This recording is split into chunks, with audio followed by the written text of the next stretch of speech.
The sun pressed down on Dorchester like an oven, and the sidewalks shimmered in the heat. John McCabe, 7 years old, pushed open the door to Sullivan's corner store, a crumpled dollar clutched in his small hand, and felt the cool air inside brush against his skin. He moved quickly, counting out the coins for the milk and bread, his gap-toothed smile lighting the shop for the briefest moment. Bernard Sullivan watched the boy, amused by how carefully he handled the change, how he tucked the paper bag under his arm, and how, for just a second, the world seemed simple again. Outside, the streets hummed with the lazy noise of a Boston summer. Neighborhood kids chased each other in circles, dogs barked at the iron gates, and a neighbor's radio droned softly from an open window. John knew every crack in the sidewalk, every shortcut through alleys that twisted between triple-deckers like secret passageways. He stepped onto the street, unaware that the ordinary rhythm of the afternoon was about to fracture in a way no 7-year-old could comprehend. His mother, Patricia McCabe, called out from the front porch, her voice carrying across Ashmont Street. "Straight there and straight back, John." The words, meant to protect, floated in the warm air, almost lost among the sounds of the neighborhood. His father, Dennis, leaned against the doorframe, wiping sweat from his forehead, thinking about his dock shift, unaware that the moments ahead would stretch into a lifetime of grief. John's small feet padded along the sidewalk. He swung the paper bag slightly, savoring the brief independence of a simple errand. Every neighbor he passed waved, every familiar dog barked in greeting, every corner of the street held the promise of a world still safe, still ordinary. Before we dive in, drop a comment and let us know where you're watching from. We'd love to hear from you. If you enjoy true crime stories like this, be sure to like the video, subscribe, turn on the notification bell, and share it with someone who'd love it too.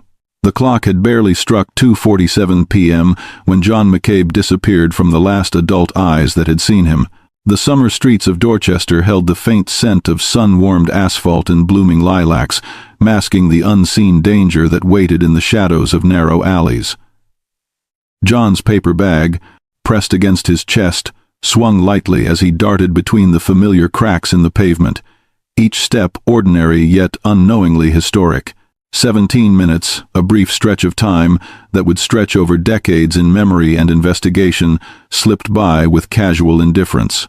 A neighbor hung laundry on a line nearby, humming a tune she hadn't realized she would remember forever. A dog barked at a passing cyclist, a sound too mundane to hint at the horror to come. But within those 17 minutes, John's world, the small, structured world that had allowed him to memorize baseball statistics and collect bottle caps, would be shattered. No one saw the figure that paused at the edge of an alley, the movement small enough to be ignored, yet deliberate in its timing. Shadows shifted across brick walls, yet the sun's warmth hid the threat in plain sight. The neighborhood, accustomed to its own rhythm, could not have imagined that the ordinary afternoon had been infiltrated by a single, unremarkable presence capable of irrevocable harm.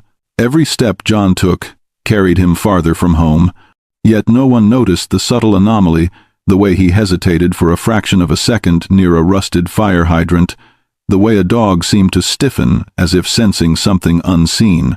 In that narrow window, the world held its breath, and the future of the McCabe family teetered on a knife edge. By 3-4 p.m., the ordinary errand that had begun with laughter, warmth, and routine had disappeared into a silence that would echo for 55 years. By 6 o'clock, the summer sunlight had begun to fade, but the worry burning in Patricia McCabe's chest only intensified. She stood on the porch, eyes scanning Ashmont Street, repeating her son's name as if saying it loud enough could summon him home. Each minute stretched into eternity, every passing neighbor a reminder that John had not returned. The air felt heavier, charged with an unspoken dread that clung to her skin and made her hands tremble. Dennis McCabe retraced John's path, 3 times on foot, shouting his son's name, questioning every neighbor, every passerby, every shopkeeper. His hands, rough and calloused from decades of dock work, shook not from exertion, but from helpless fury. The familiar streets now seemed hostile, shadows elongated and corners sharper, carrying the weight of possibility that his boy might never come home. Neighbors joined the search reluctantly at first, then with mounting urgency, sensing the quiet horror settling over the block. Patricia's voice, once full of warmth and encouragement, now carried raw panic as she described what John had been wearing, what he carried in his hands, and what he loved. Baseball cards, toy soldiers, 1,000 tiny pieces of a world he was never to finish exploring. The fear grew unbearable when night fell, and the streets emptied. Lights flickered in nearby homes, but the McCabe's triple-decker remained dark and still. Every sound, a distant car horn, the clatter of a screen door tightened the invisible noose of dread around Patricia's chest. Dennis sank onto the front steps, elbows on knees, staring at the cracked sidewalk as if it could provide answers the world refused to give. The neighborhood's rhythm had fractured. The warmth of summer had been replaced by the cold awareness that something unforgivable had occurred. Patricia whispered, more to herself than anyone else, words that would haunt the coming decades. He never came home. If you don't subscribe now, you might never see the truth behind stories like John's, and one day, you'll regret turning away. At 2:47 p.m., John McCabe stepped out of Sullivan's corner store, the small paper bag pressed to his chest like a shield against the world. The air was thick with summer heat, carrying the scents of sun-baked asphalt and fresh-cut grass from nearby yards. Children's laughter echoed from the street corners, a sharp contrast to the silent urgency that would soon engulf this ordinary afternoon. John skipped along the cracked sidewalk, counting his steps as if following a secret map only he could read, unaware that the rhythm of his routine was about to be violently interrupted. 3 blocks separated him from home, each step a familiar beat in his small universe. He paused briefly to dodge a dog tethered outside a neighbor's porch, its bark slicing through the sunlight-drenched air. A bicycle bell rang, drawing his gaze toward a boy pedaling past, a fleeting reminder of innocence in motion. Every detail, the distant hum of a streetcar, the smell of frying bacon from a nearby kitchen, the sharp tang of dust rising from the corner construction seemed ordinary, yet it formed the backdrop to a tragedy that would leave an entire community breathless. John's gap-toothed smile, quick and infectious, caught the attention of a passerby, who offered a nod and a half-smile. He waved back. The gesture small and natural. A boy moving through a world he thought he knew. The streets were familiar allies, each crack, curb, and alleyway part of his invisible childhood map. Yet in that very ordinariness lay the peril unseen, silent, waiting. John reached the narrow alley that cut diagonally between 2 brick buildings, a shortcut he had taken countless times. Sunlight filtered through the gaps between the buildings, painting irregular stripes across the uneven pavement. The scent of damp earth and a faint hint of trash lingered in the air, unnoticed by the boy whose mind was still on baseball statistics and the treat waiting at home. Each footstep echoed softly, the alley amplifying sounds that would normally go ignored: the scrape of a loose shutter, the clatter of a tin can pushed by the wind. He paused to inspect a broken toy car lying by the curb, bending down to pick it up, his fingers brushing against the rough metal. A sudden noise, a dog barking in a distant yard, made him glance over his shoulder. Nothing appeared out of place. He resumed walking, unaware that the rhythm of his ordinary journey had begun to fracture, that the familiar streets could no longer guarantee safety. From the alley's end, the street stretched wider, lined with neighbors tending gardens and drying laundry. John's small figure was visible but easily lost in the movement of everyday life. He hesitated, considering whether to cut through a small patch of overgrown grass that saved a few precious seconds, a detail that seemed trivial yet would remain etched in the timeline forever. The sunlight glinted off a nearby window, momentarily blinding him. The gap between routine and disaster was narrowing, measured in seconds. Every ordinary choice, a glance, a step, a pause, set the stage for a disappearance that would haunt the Dorchester neighborhood for decades. Those 17 minutes were ordinary in motion, but would become extraordinary in consequence. the smallest details forming a sequence no one at the time could anticipate. Between 2:55 p.m. and 3:02 p.m., John's journey continued through streets that seemed both familiar and unremarkable. A neighbor watering her front garden hummed an old tune, oblivious to the boy passing by. Laundry flapped in the summer breeze, and the distant clatter of a streetcar punctuated the warm air. Each sound, each movement, was ordinary. Yet, in retrospect, they formed the silent backdrop to a vanishing that would grip a community in fear. John paused to tie his shoelace near the corner of Dorchester Avenue, crouching low enough to see the cracks and chips in the sidewalk. He brushed a strand of hair from his eyes and glanced at the sun, its angle shifting and casting short shadows on the pavement. A cat slinked along a fence, its eyes briefly meeting his before darting away. The rhythm of life around him, the clink of milk bottles in a nearby delivery truck, the chatter of children at play continued as if unaware of the catastrophe about to unfold. From a distance, Donna Fitzgerald, a teenager walking home from her part-time job, noticed John speaking to a man in a brown jacket near the corner. She couldn't remember much: his height, his build, his face, just a fleeting interaction. Her memory, faint and incomplete, would later become a critical point in the investigation. At that moment, no one suspected the ordinary streets of Dorchester could conceal something so devastating. As John approached the final stretch before his home, the minutes ticked with cruel precision. 17 minutes, a span so short, yet it contained a lifetime's worth of decisions, pauses, and overlooked details. For Patricia and Dennis McCabe, unaware of the unfolding nightmare, those minutes would mark the beginning of unbearable fear, a descent into uncertainty that no parent should ever endure. At approximately 3:04 p.m., John McCabe was seen for the last time by neighbors along Ashmont Street. His small figure, backpack slightly askew, and the paper bag of groceries tucked under his arm, moved confidently toward home. A woman tending her garden paused to wave, and he returned the gesture with a cheerful smile, unaware that this ordinary moment would become forever frozen in memory. The alley he had passed through moments earlier now stood empty, quiet except for the soft rustle of leaves stirred by a gentle breeze. Shadows lengthened across the sidewalk as sunlight waned, giving ordinary streets a deceptive sense of depth and distance.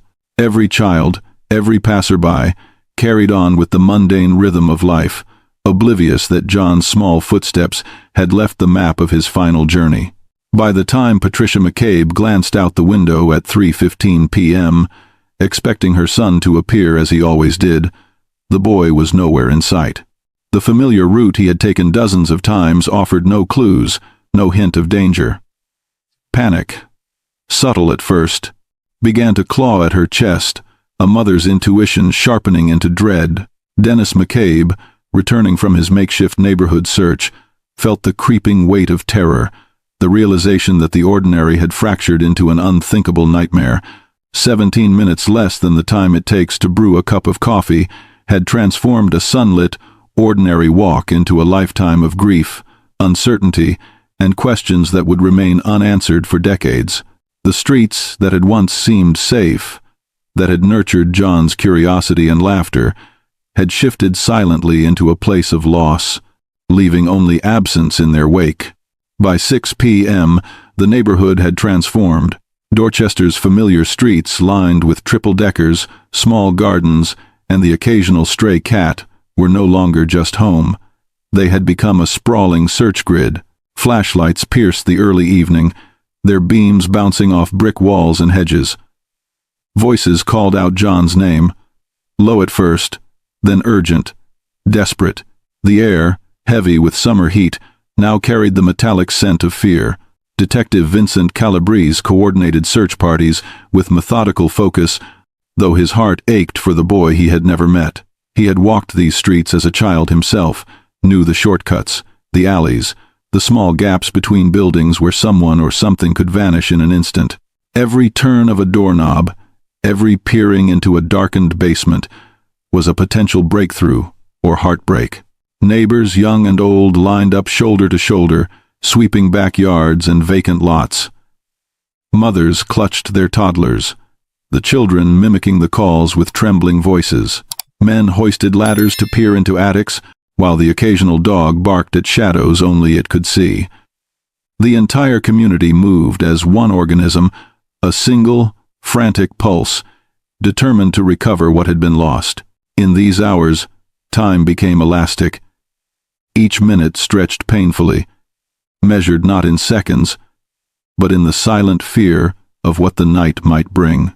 Calabrese paused near a row of hedges, catching his breath, eyes scanning for anything out of place, ears straining for the faintest whimper. He noted every detail.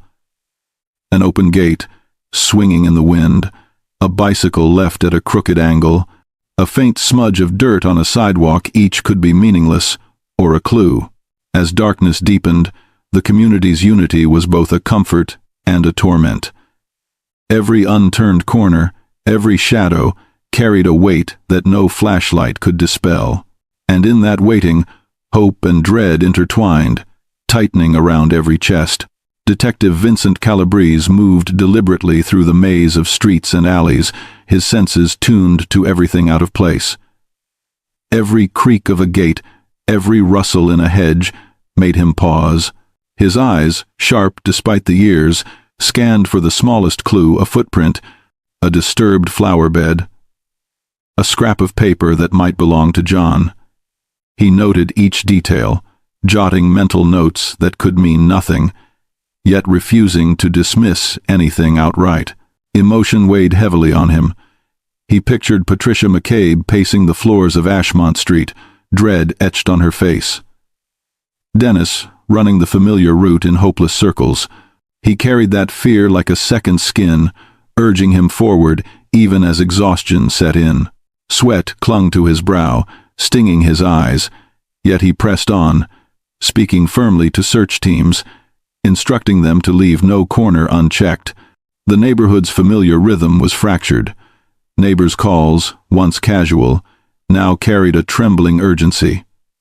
Children's laughter had vanished, replaced by anxious whispers and the distant howl of sirens. Calabrese moved past open windows, catching glimpses of families silently pleading for safety, his own heartbeat echoing theirs. Each yard cleared, each alley scoured, was a small victory tempered by the gnawing fear that John might not be found alive. In a vacant lot near the Neponset River, Calabrese crouched, examining footprints in the soft dirt. They were faint, partial evidence of a boy's small shoes, and something larger following closely behind. He traced the path slowly, careful not to disturb it, knowing that even the smallest misstep could erase a clue that might unravel the case. By nightfall, the city's hum had changed. Flashlights carved moving slices of brightness through the darkness, every corner holding possibility or dread. Calabrese felt the collective pulse of Dorchester tighten, the community and detective bound together in relentless hope and suffocating fear. The streets of Dorchester pulsed with a tense energy that night. Families poured into alleys, vacant lots, and backyards, calling John's name over and over, their voices straining against the thick summer air. Every door opened held the same desperate question. Every shadow seemed capable of harboring something unseen. Patricia McCabe moved from house to house, tears streaking her face, voice cracking with every call. Her husband, Dennis, marched beside searchers, fists clenching and unclenching, eyes scanning every corner of the streets he had walked for years. Friends and neighbors joined without hesitation, forming human chains that crept through narrow passages, over fences, and into the darkened edges of the neighborhood. Their movements were frantic yet synchronized, fueled by a single purpose. Bring the boy home. Children clung to parents, mimicking the calls, repeating John's name, their innocence now trembling under the weight of fear. Dogs barked and strained at leashes, noses pressed to the ground, as if sensing the tension that humans felt but could not name. Laughter had fled the neighborhood, replaced by whispered prayers and muffled sobs. Calabrese observed the chaos, heart heavy. Every neighbor's dedication was a reminder of what was at stake, of the boy they all loved from afar, and of the fragility of safety. The community's unity was remarkable, yet tinged with helplessness. For every street scoured, every shed investigated, hope and fear collided with equal intensity. The night grew colder, shadows stretching longer. Every unanswered call, every step that produced no trace of John, tightened the knot of dread. The search had not yet ended, and the boy remained missing, slipping further into the unknown with each passing moment. Hours stretched into an endless loop of calling, scanning, and searching. The summer sky darkened, leaving only the dim glow of flashlights cutting through the deepening shadows. Each team moved methodically. Yet the silence between the calls for John weighed heavier with every passing minute. Every rustle of leaves, every snapping twig, sent hearts racing only to end in disappointment. Detective Calabrese leaned against a lamppost, rubbing his face with both hands. Sweat and grime streaked his forehead, and the ache in his shoulders was matched only by the gnawing fear that they were too late. He thought of the boy's small hands, his bright smile, the innocence that had wandered out into these streets only hours ago. The uncertainty was a gnawing presence, and with each unanswered call, the detective felt the walls of hope closing in. Neighbors huddled in clusters, whispering anxiously, sharing theories and fears. Every empty street corner was a reminder that John was out there, somewhere, and that the minutes slipping by could be the difference between life and death. Mothers clutched each other, silent tears running down their cheeks. Fathers' jaws were set, eyes scanning the darkness, every sense straining for something, anything that could guide them to him. The human chain stretched across alleys and lots, but despite their efforts, no sign of John appeared. Each flash of a flashlight revealed only the familiar contours of streets, fences, and abandoned backyards. Every yard searched, every shed investigated, ended in emptiness. Yet no one dared give up. The weight of responsibility pressed down on the entire neighborhood. A child had vanished, and they were all witnesses, all participants, all desperate for a breakthrough. And in that long, tense night, the city seemed to hold its breath, waiting for someone, anyone, to finally find the boy who had wandered from his home just 17 minutes earlier. The early morning sun barely touched the cemetery grounds when Harold Jenkins, a grounds maintenance worker, made his routine rounds. The air carried the faint scent of damp earth and cut grass, masking the unease that had settled over the community. As he approached the storage shed behind the rows of forgotten flower arrangements, something caught his eye. A small, crumpled paper bag, partially hidden under a pile of discarded wreaths. At first, Jenkins assumed it was trash. He moved closer, noticing the stiff form inside. Recognition didn't come immediately. The reality was too jarring. But when he saw the dark hair and the familiar gap-toothed smile frozen in time, a chill ran through him. It was John McCabe. The call went out instantly. Officers arrived in minutes, their footsteps muted on the gravel paths, voices low and controlled. Detective Vincent Calabrese, already exhausted from the days of searching, was struck dumb when he saw the boy. The weight of 55 years before the case would finally see resolution was unknowable in that moment. Yet the immediate pain of loss and frustration pressed in like a physical force. Paramedics confirmed the obvious: John was gone. His small body had been strangled, the bread and milk still missing from the trip that should have been ordinary. Officers carefully cordoned the area, preserving every detail for the investigation, understanding that each fragment, the crumpled bag, the disturbed soil, the discarded flowers might hold the key to the boy's killer. Word spread quickly. Local news vans arrived, reporters whispering to each other as neighbors gathered at the gates, faces pale, hands trembling. The community's grief became visible, tangible, a shared wound that marked the boundary between the innocence of Dorchester's streets and the horror now known to them all. The autopsy revealed the cruel simplicity of John McCabe's death, conducted by Dr. Leonard Hayes, a respected medical examiner. The examination confirmed strangulation as the cause, with no other external injuries. There were no defensive wounds beyond those suggesting a brief struggle. The absence of physical signs of sexual assault narrowed the investigation, but did nothing to lessen the horror. Every detail, clinical as it was, weighed heavily on all who saw the report. Detective Calabrese, already emotionally worn from the search, read the findings in his office. His hands trembled slightly as he marked key observations: time of death, lack of recovered items, and the proximity of the body to John's home. The case had just transitioned from a disappearance to a murder investigation, a reality that brought with it an intensity the community was only beginning to grasp. News of the discovery spread like wildfire. Reporters arrived, cameras trained on the cemetery gates, microphones thrust toward distraught neighbors. The story dominated local broadcasts. The boy's image, the gap-toothed smile, dark mop of hair etched into every viewer's mind. Families in Dorchester recoiled at the reminder that one of their own had been taken so close to home, the ordinary safety of their streets forever fractured. Meanwhile, the McCabes were shattered. Patricia refused to leave John's room, sitting beside his still pristine belongings, tracing the contours of his baseball cards and soldiers, each item a reminder of life stolen too soon. Dennis wandered the streets aimlessly, the familiar routes now tainted with terror and loss. Their grief radiated outward, touching the entire neighborhood, amplifying the collective sense of urgency and sorrow. The discovery had opened a wound that would not heal, forcing the community to confront a reality it had never imagined.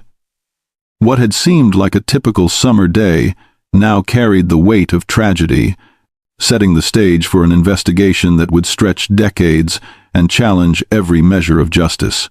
The discovery of John McCabe's body marked a dividing line in Dorchester's history. Streets, once filled with the laughter of children, felt hollow. Ordinary routines, now overshadowed by fear and suspicion.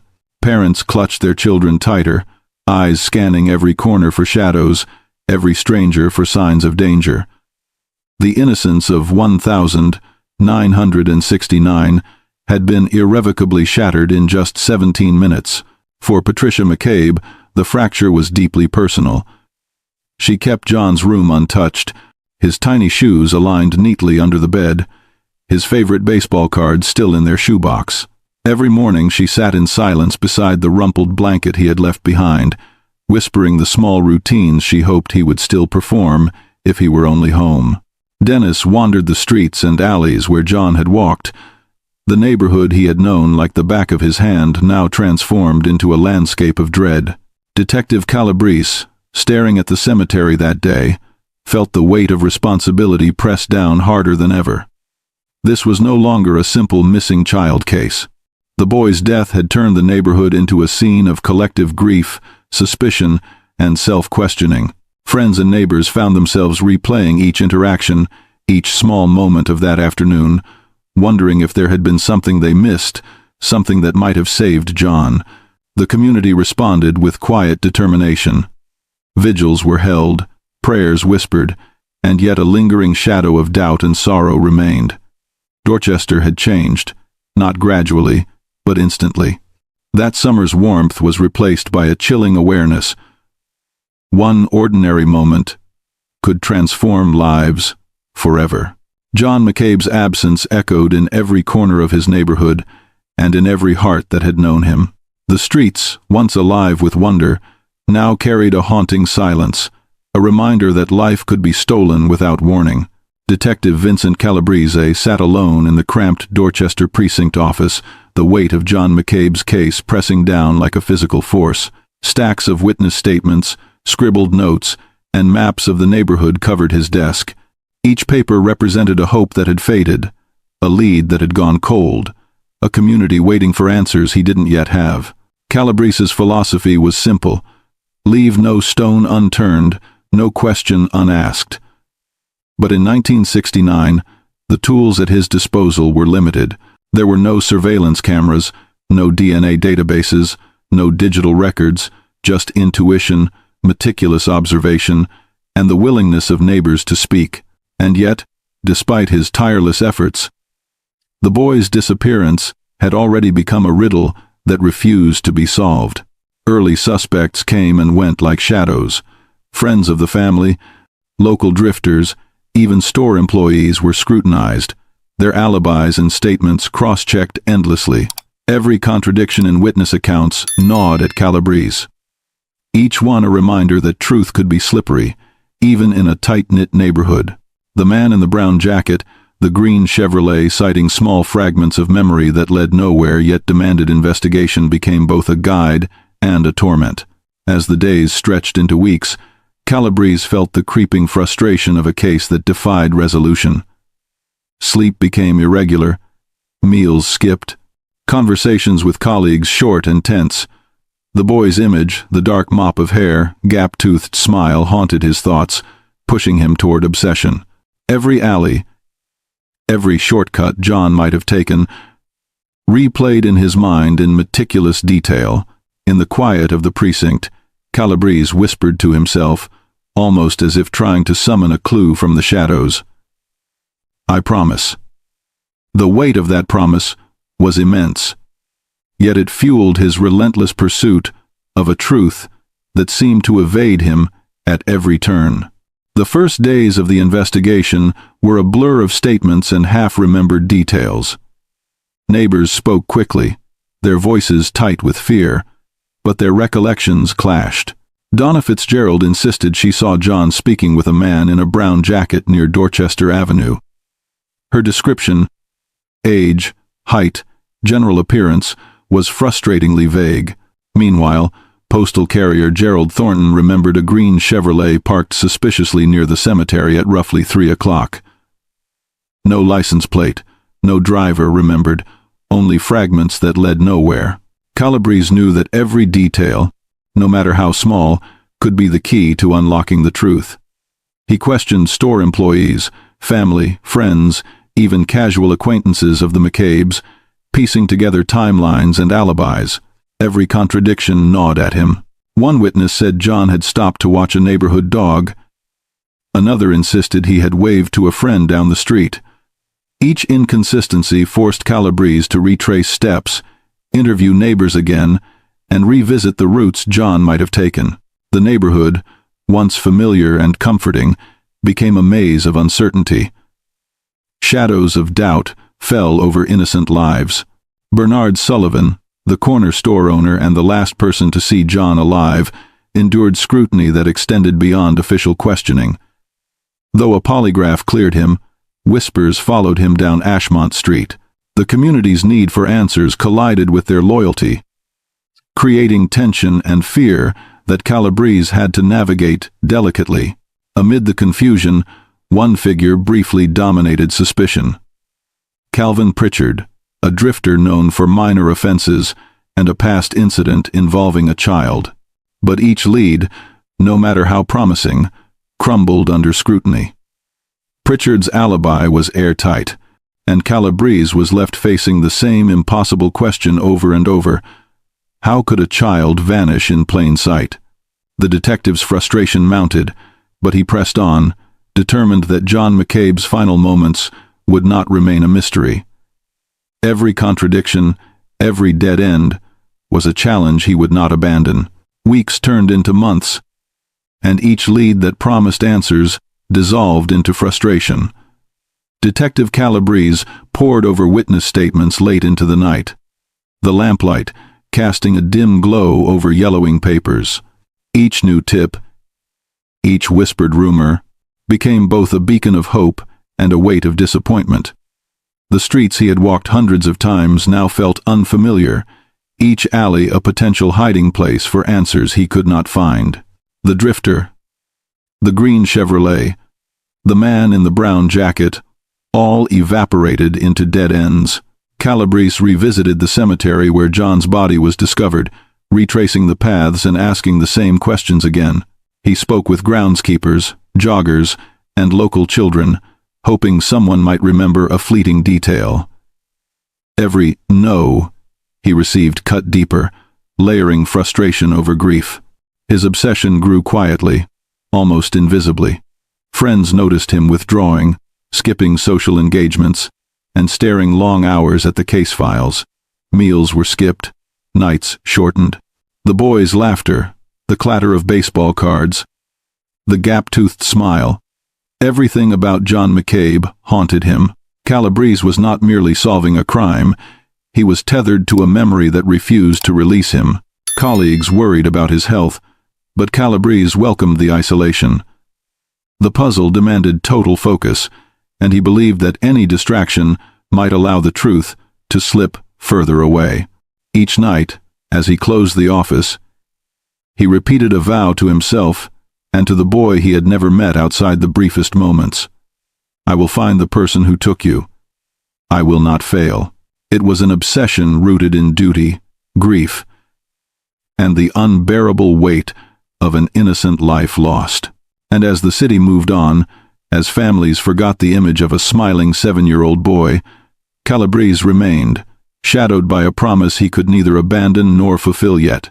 In the weeks following John McCabe's disappearance, one name surfaced repeatedly: Calvin Pritchard. A drifter in his early 20s, Pritchard had been seen lingering near Ashmont Street in the days before the tragedy. His record was sparse but unsettling: petty theft, vagrancy, and a single, troubling incident involving a child in Providence 5 years prior. Neighbors whispered about the man they barely knew, casting suspicious glances whenever he passed. Detective Calabrese felt a surge of cautious hope. Here, finally, might be a lead that broke through the suffocating wall of silence.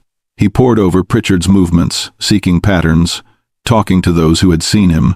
Reports placed him near the neighborhood at odd hours, sleeping in his car or wandering streets aimlessly. Every detail seemed to line up with the impossible. How could a child vanish so quickly? And yet, here was a man who didn't quite belong. Patricia and Dennis McCabe, clinging to fragments of hope, listened as Calabrese described the drifter.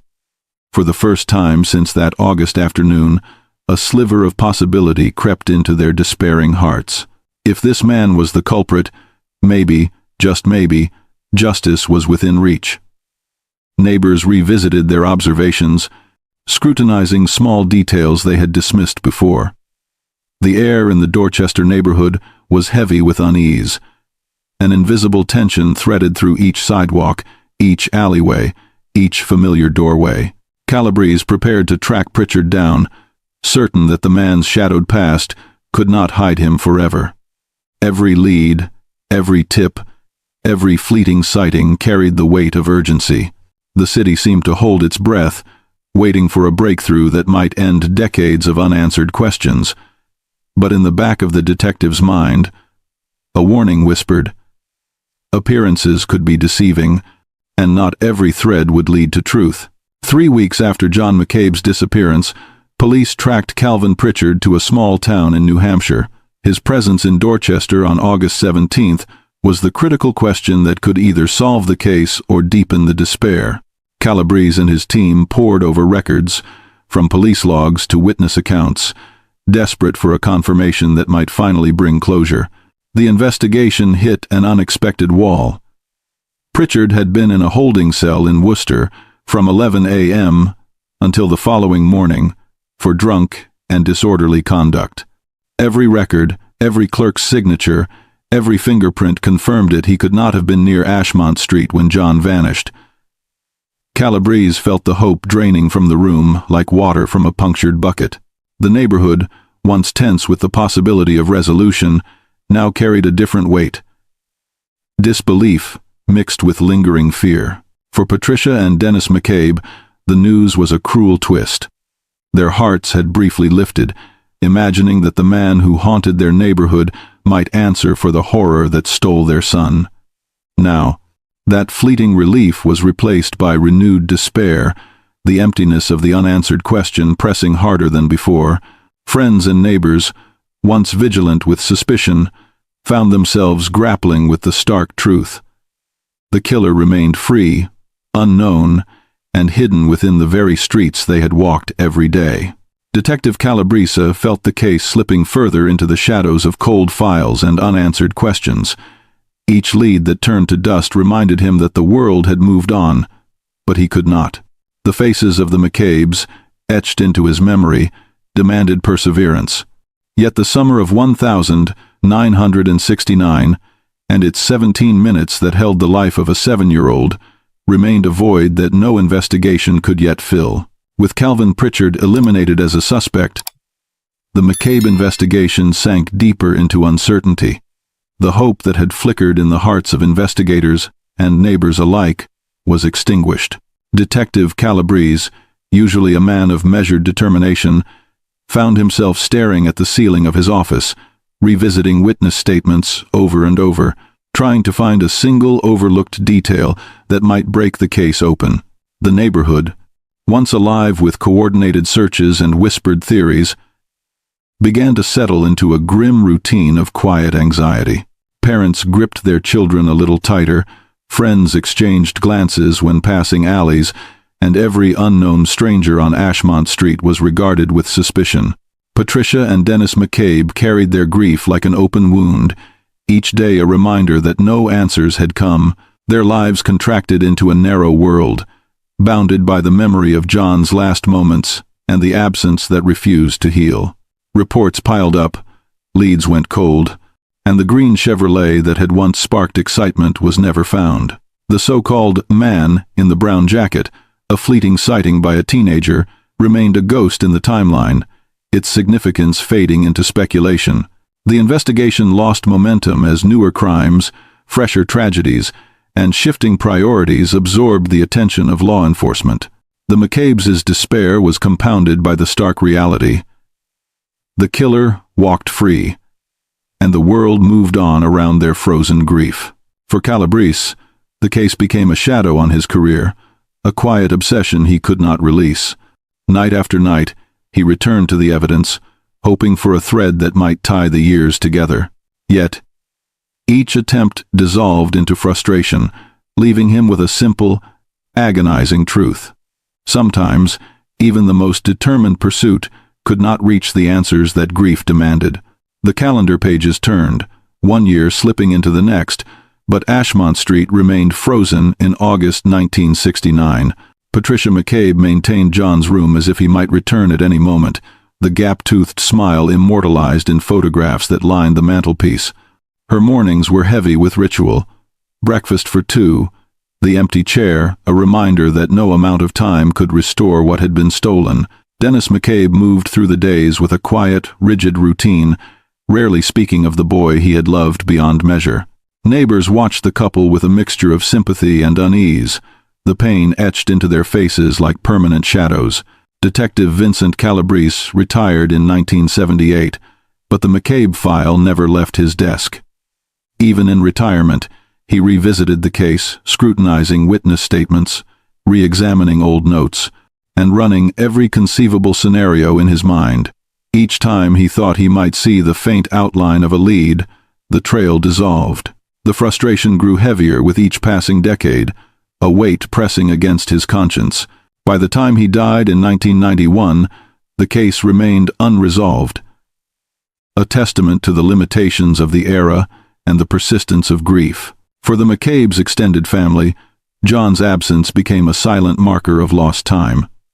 Cousins grew up without a playmate, family gatherings were tempered by the ghost of what could have been, and stories of John shifted from memory to myth, whispered to younger generations as both cautionary tale and unhealed wound.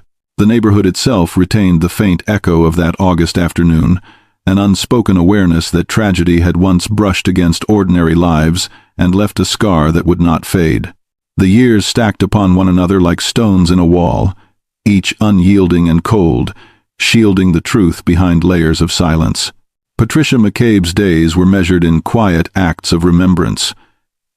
She would carefully fold John's small clothing, line up his baseball cards, and arrange his toy soldiers as if expecting him to return and resume his childhood battles.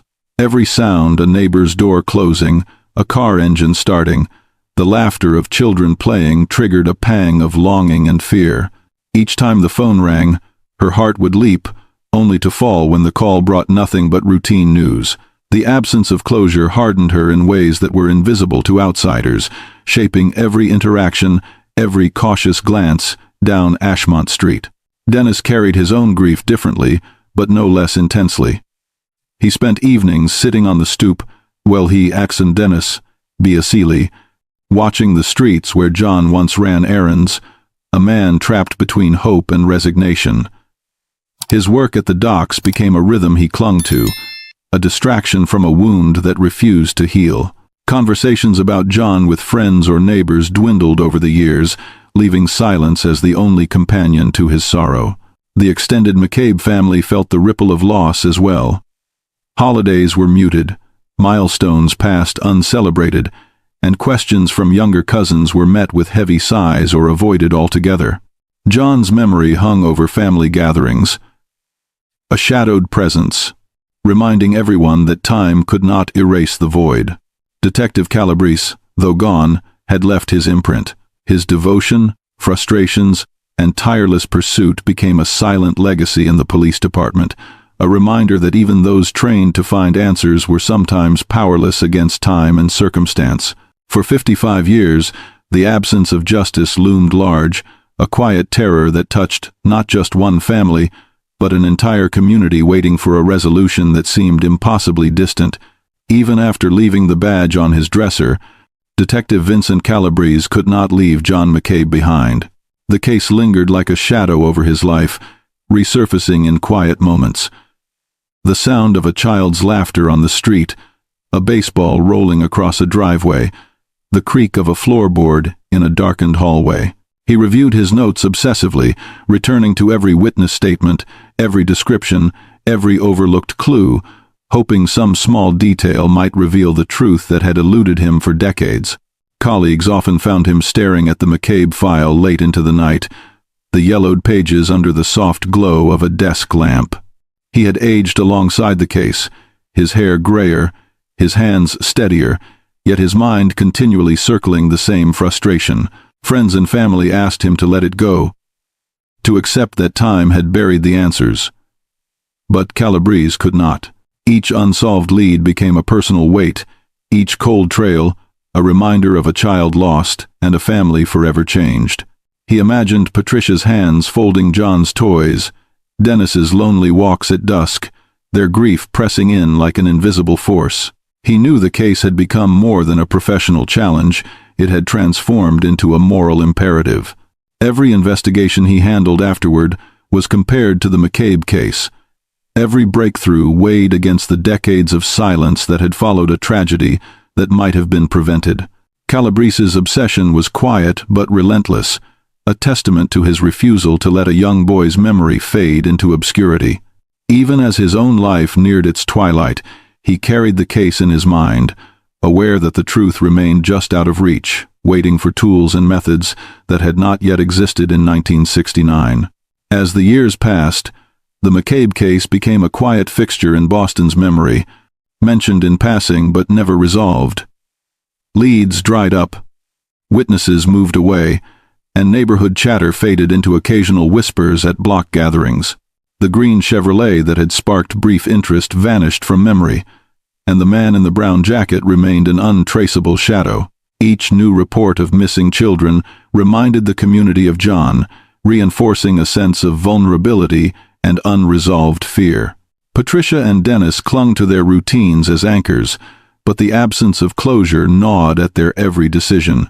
Annual birthdays and holidays were punctuated by the weight of the empty chair at the table. Neighbors, once active in the search, eventually grew silent, afraid of the ache that surfaced each time John's name was mentioned. Dorchester's streets carried the invisible scars of loss, a reminder that some events refuse to fade, no matter how much time passes. For the police, the case became a cold file on a shelf. Departments changed, new technologies emerged, yet the McCabe investigation remained a testament to limitations. Fingerprints yielded nothing, alibis could not be disproven, and a small boy's life had become a ghostly puzzle piece. Officers would occasionally glance at the file during slow hours, a reminder of a failure that had outlived its investigators. Even in despair, hope flickered faintly. Calabrese's retired colleagues would remark on his obsession, half in admiration, half in worry, knowing that a breakthrough could arrive decades later if only someone with new tools fresh eyes, and relentless determination took up the cause. For 55 years, the silence was nearly complete, broken only by the memory of a gap-toothed boy who never returned from a simple errand. In 2022, the Boston Police Department's cold case unit was no longer the quiet archive of unsolved tragedies it had been for decades. Lieutenant Monica Torres, a former FBI analyst with a track record of cracking high-profile cold cases, stepped into the unit with a singular mission: to give a voice to the victims who had waited far too long for justice. For Torres, John McCabe's case was not just a file, it was a story frozen in time, a boy who never returned home, whose absence had rippled through families and neighborhoods for more than half a century. Torres understood that modern technology could do what 30 detectives in 1969 could not. She persuaded the department to allocate resources specifically for genetic genealogy testing, a tool that could illuminate the unknown faces behind decades-old crimes. The initiative was met with both excitement and skepticism. Officers who had worked cold cases for years whispered doubts about whether DNA from the 1,960 seconds could survive at all. But Torres's determination was unshakable.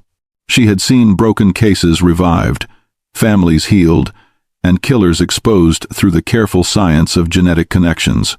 The room buzzed with energy as old files were pulled, evidence boxes dusted off, and teams briefed. Each unsolved murder represented a life interrupted, a question mark left hanging over a community. Yet for Torres, the McCabe file was the most urgent. 55 years had passed since a 7-year-old boy vanished, and the echoes of that loss still haunted Boston. She approached the case with a mix of meticulous planning and human empathy, never losing sight of the child behind the paper and photographs. Every officer assigned felt the weight of history pressing down. Every discovery, no matter how small, carried emotional resonance.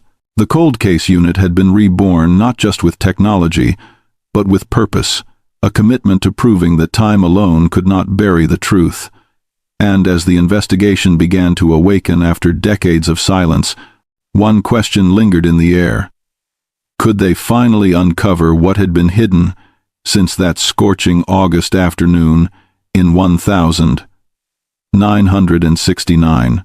In a dim corner of the Boston Police Department's evidence storage, a cardboard box labeled McCabe, J.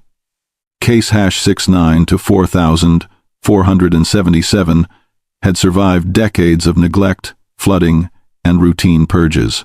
Inside, John McCabe's belongings lay folded and sealed in yellowed paper bags, his shirt, shorts, and a small baseball cap. By modern standards, the preservation method was crude, almost laughably simple. Yet those fragile paper envelopes had kept fragments of a story that could now speak, if only someone listened carefully. Lieutenant Torres handled the box with a reverence that felt almost sacred. Every crease, every faded label, was a reminder of the child whose life had been stolen, and of the investigators who had fought in vain for answers. The evidence wasn't just material, it was a bridge between 1969 and 2023, carrying whispers of a struggle, traces of skin cells that might belong to the man responsible. She personally transported the evidence to Parabon Nanolabs in Virginia, one of the leading facilities in forensic genetic genealogy. Scientists there worked meticulously, extracting DNA from microscopic fragments, clinging to the fabric of John's shirt collar. The material was degraded, fragmented, and scarce, but it was enough to open a door that had been shut for more than 50 years. Months of analysis followed. Each discovery was a quiet triumph, every minor match a spark in the long darkness. Torres observed the process with a mixture of professional scrutiny and personal investment. Every step forward felt like walking closer to the boy who had never returned home. As distant genetic connections began to emerge from the database, the puzzle started to take shape. The impossible began to seem possible. The investigation, once frozen, had begun to whisper the truth, guiding the team toward a single family, one that had lived among Boston's ordinary streets for generations, unknowingly harboring a hidden criminal. The Parabon team began the painstaking work of genetic genealogy, turning tiny strands of DNA into an evolving map of human connection. Each match, no matter how distant, became a clue: third cousins, fourth cousins, people who had no idea their genetic code could reveal a 55-year-old secret. Forensic genealogist Samantha Bridgewater led the effort, tracing lineages through birth records, death certificates, marriage licenses, and immigration documents. Every name was a step closer. Every confirmed link, a thread tightening around a long-lost answer. Months of research distilled a sprawling tree into something actionable. The team identified a family with roots deep in South Boston: the Garretts. Their lineage traced back to Irish immigrants of the 1882nd, a network of branches extending through decades, but narrowing with precision to the men of the right age and proximity in 1969. Each deduction brought them closer to the man who had evaded detection for half a century. As the investigation unfolded, Lieutenant Monica Torres felt the weight of decades pressing down the grief of John's parents, the countless dead ends, the frustration of colleagues gone long before this breakthrough. She knew that the DNA could only point in a direction. It could not, by itself, make an arrest. Every move forward demanded caution, legality, and patience. By early 2024, the genealogical work had revealed 3 potential suspects. One lived in Florida, far from the crime scene. Another had died years earlier. The third, however, remained nearby. An unremarkable man who had spent decades quietly in Quincy, Massachusetts, within walking distance of John's neighborhood. The ordinary life he had built masked the darkness in his past. The threads of DNA, once invisible, had converged. The investigation, frozen for decades, had found a path toward resolution. The hidden killer was no longer just a shadow. He had a name, a location, and a history that would soon be brought into the light. With the genealogical net tightening, Lieutenant Monica Torres and her team turned their focus to Kenneth Garrett, the 79-year-old man living quietly in Quincy. His life was ordinary in every visible way. Retired MBTA maintenance supervisor, family man, helpful neighbor. Yet, the DNA evidence suggested he had a secret older than the children now playing in Dorchester's streets. The team began surveillance, mapping Garrett's routines with precision: morning walks to the local coffee shop, trips to the library, predictable errands, all under quiet observation. Torres understood that every movement, every habit, was a window into a life built on top of a hidden crime. They needed a discarded item for DNA confirmation, a legally obtained sample that could conclusively tie Garrett to John McCabe's murder. Days turned into weeks. The team tracked his interactions, his meals, his quiet presence in the community. The tension was unbearable. One misstep could tip him off, and 55 years of waiting would be lost. Torres reflected on the family who never saw justice, on Patricia and Dennis McCabe, gone before the truth emerged. The urgency was personal, almost tactile. Finally, an opportunity presented itself. Garrett tossed a coffee cup into a public bin after finishing his morning ritual. The team retrieved it carefully, sealing the cup as if it were a fragile relic holding the last pieces of a half-century-old puzzle. The DNA inside would either confirm the long-suspected truth or leave them back at square one. Every detail, from paper to chain of custody, mattered. Forensic science, patience, and relentless attention to human behavior converged. Torres knew the moment the results returned would reverberate far beyond Quincy. A killer who had hidden in plain sight for decades was about to be revealed, and a family's long wait for justice was almost over. The threads of history, pain, and science were about to intersect, and nothing would ever be the same. Kenneth Garrett lived in Quincy, Massachusetts, in a ranch-style home, surrounded by neatly trimmed lawns and white picket fences. To the neighbors, he was the model of stability, a retired MBTA maintenance supervisor, devoted father, and gentle presence at local community events. He volunteered at the library, shoveled snow for the elderly, and smiled politely to children passing by. Anyone seeing him would assume his life had been entirely ordinary, even mundane. Yet beneath this calm exterior lay a 55-year-old secret, invisible to anyone who crossed his path. In 1969, Garrett had been 24, living in a small basement apartment just 4 blocks from Ashmont Street, where young John McCabe disappeared on that sweltering August afternoon. He was close enough to see the world of children playing in the alleys, close enough to watch the rhythms of the neighborhood and yet remain unnoticed, a silent presence among familiar faces. For years, the neighborhood accepted him at face value. He attended block parties, helped neighbors with small repairs, and went about his life without incident. His demeanor offered reassurance, the kind that made people lower their guard.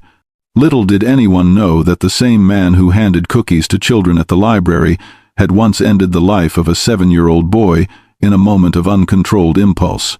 The contrast between Garrett's ordinary life and his concealed crime created an almost unbearable tension.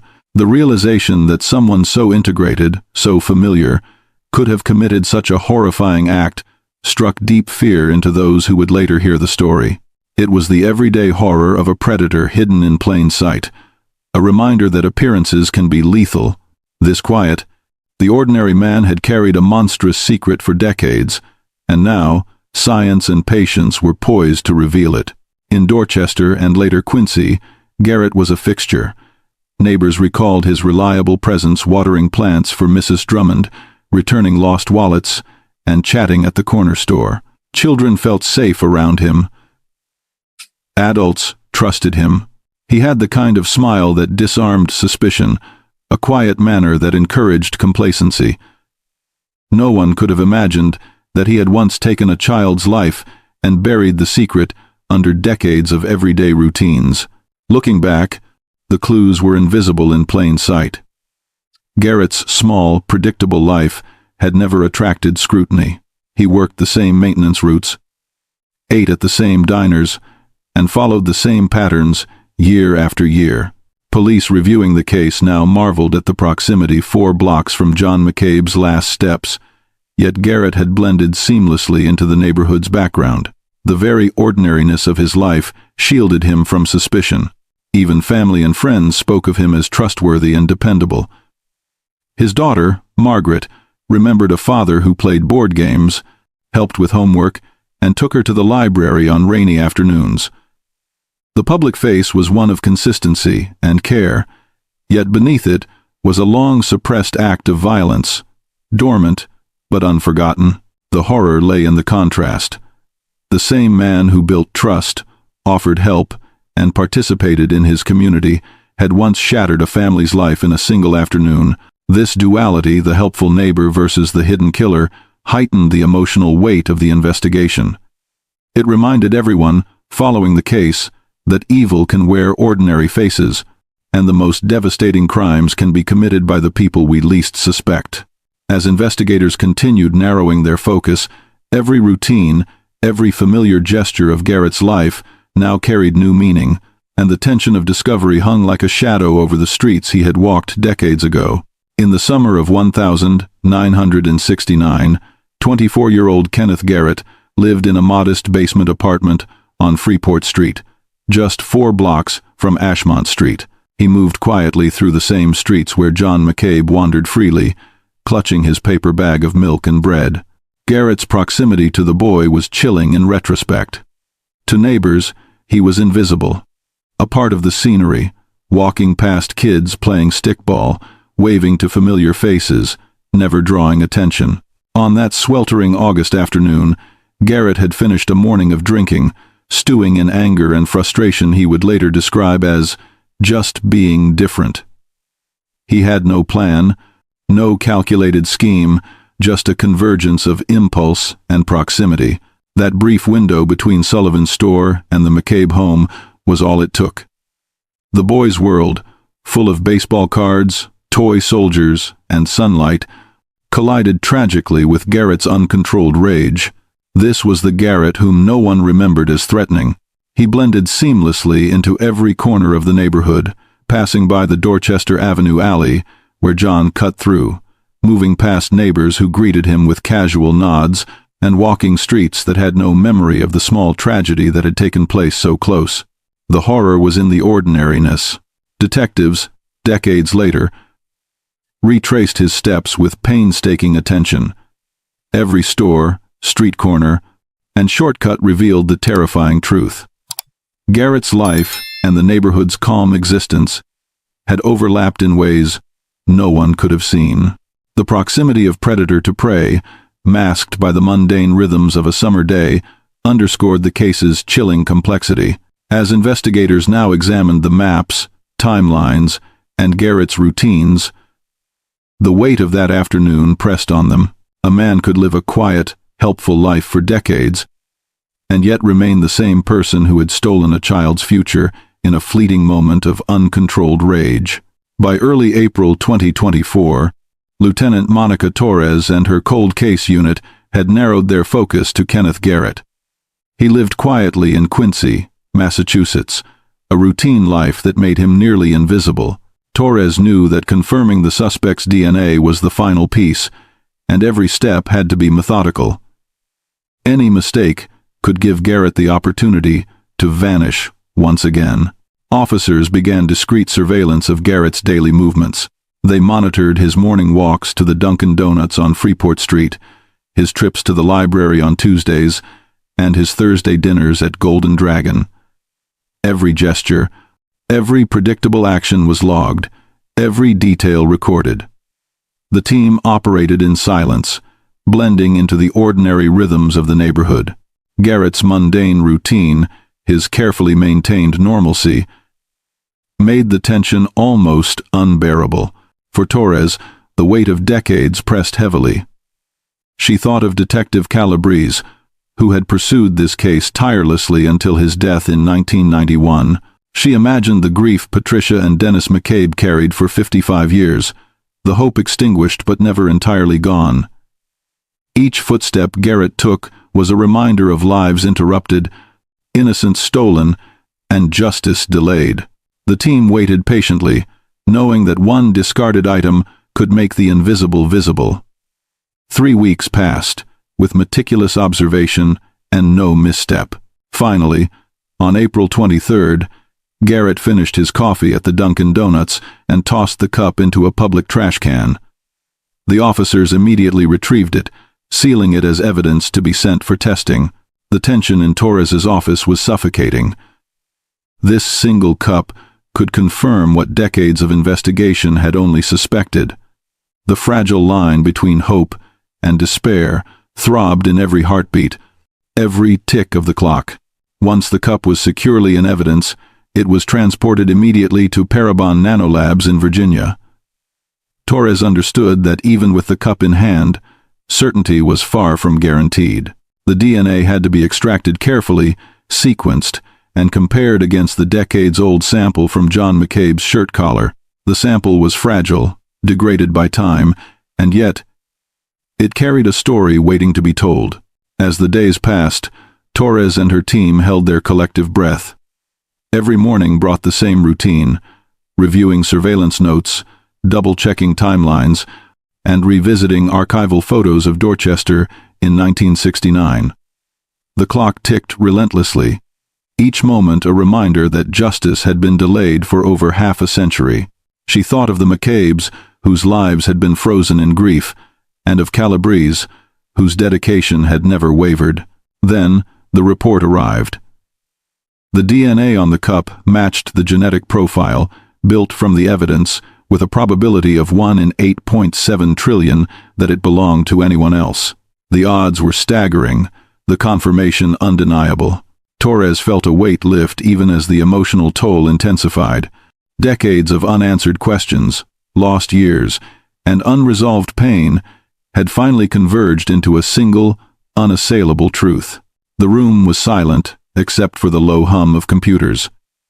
Each officer absorbed the magnitude of the revelation. The ordinary man living quietly in Quincy was no longer invisible. His freedom had been shattered by the very evidence that he had never imagined would betray him. If you think you can watch this story unfold and walk away without subscribing, think again. These killers hide in plain sight, and ignorance isn't bliss. On the morning of May 10th, 2024, the quiet streets of Quincy held an unusual tension. Detectives moved with precision, the culmination of months of patient investigation leading to this singular moment.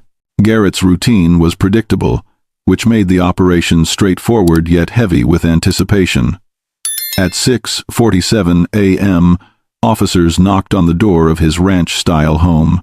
Neighbors, still in pajamas or heading to work, paused. Confusion painted across their faces as they observed the elderly man emerge, Red Sox t-shirt and pajama pants giving no hint of the decades-old secret he carried. Garrett was handcuffed without incident.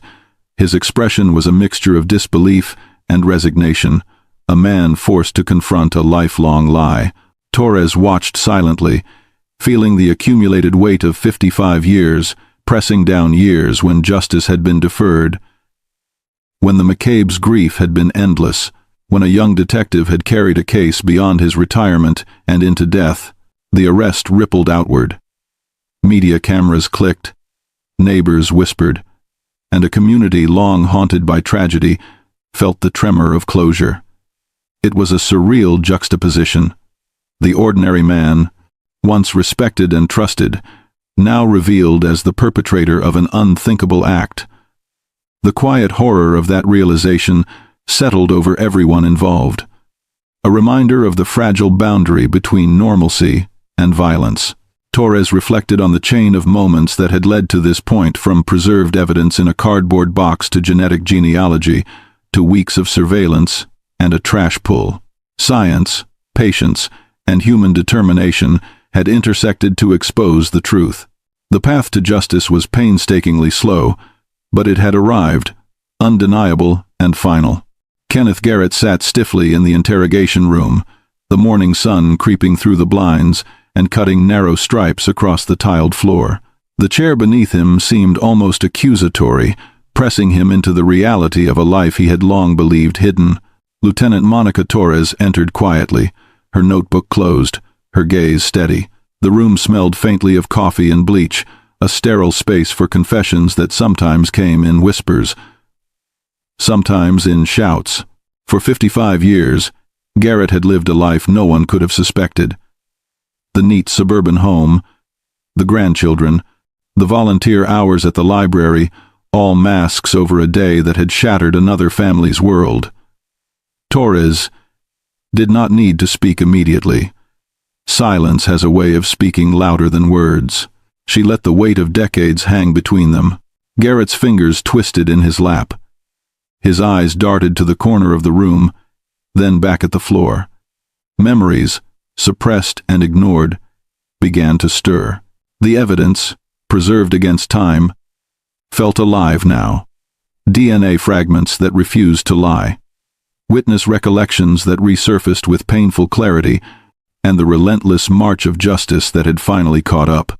He was no longer just Kenneth Garrett, the quiet neighbor or retired MBTA supervisor. He was the man who had ended the life of 7-year-old John McCabe, a boy whose smile had once lit up the Dorchester streets. The room seemed smaller now, closing in around him. Every heartbeat carried the weight of guilt. Torres leaned back slightly, allowing the silence to press, a silent invitation for Garrett to confront what he had done. And slowly, inevitably, he began to speak, not yet a confession, but the first cracks in a life built over lies and decades of silence. Garrett's composure began to falter as Torres spoke softly but with precision, recounting the evidence that could not be ignored. The DNA match, 1 in 8.7 trillion, hung in the air like a verdict already written. She described the careful surveillance, the trash pull, the timeline that placed him within walking distance of John McCabe that sweltering August afternoon in 1969. He shifted in his chair, a small tremor betraying the years of suppressed anxiety. Memories he thought he had buried resurfaced in flashes. The boy in the alley, the fleeting panic when John screamed, the desperate attempt to cover the truth. Each recollection chipped away at the facade Garrett had maintained for more than half a century. Torres's voice remained calm, almost conversational, yet it carried the weight of decades of unanswered questions. "You have the chance to tell the truth," she said. to face what happened and allow a family to finally know. The room felt charged, as if time itself had slowed. Garrett's eyes welled with tears he could no longer contain. His breathing became shallow, irregular.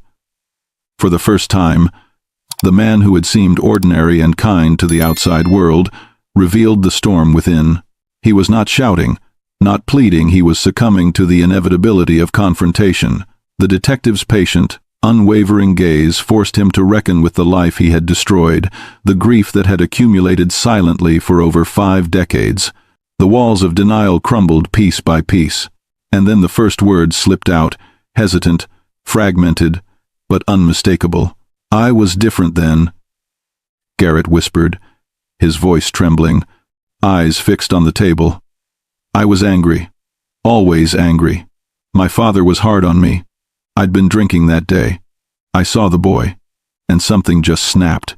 The room remained silent, the words sinking into the air with the weight of unimaginable consequences. There was no elaborate plan, no deep-seated vendetta, no complicated plot, just a fleeting, tragic moment that stole a life and haunted a neighborhood for generations. He described the sequence in muted, chilling terms. The alleyway shortcut, the impulsive action, the panic at John's scream, the hurried concealment behind Cedar Grove's storage shed. Every word carried a banality that made the horror of the act even more tangible. The boy's life had been stolen not through meticulous cruelty, but through an ordinary man's impulse and a choice that could never be undone. Tears streamed down Garrett's face. I haven't been that person for 50 years, he said. I've tried to live, to forget." Torres did not flinch. She listened, noting the raw honesty, the quiet horror of a life lived over a crime that remained invisible to the world until now. She understood the weight of the confession. It was not only about Garrett's admission, but the decades of grief, anger, and unanswered questions that it finally acknowledged. Outside, the city continued unaware, yet inside this small room, 55 years of silence were ending, and the truth, long overdue, was finally spoken. News of the confession rippled outward, reaching families who had waited decades for closure. McCabe relatives, now in their 60s and 70s, grappled with a mixture of grief and grim relief. John McCabe would never grow up, never know love, marriage, or children, but finally, they knew who had taken him. Garrett's own family faced shock and disbelief. His children, grandchildren, and surviving spouse struggled to reconcile the kind, helpful man they had known with the truth of his past. Statements of confusion and heartbreak emerged, capturing the public's sense of disorientation at the banality of evil. Torres allowed herself a quiet moment of reflection.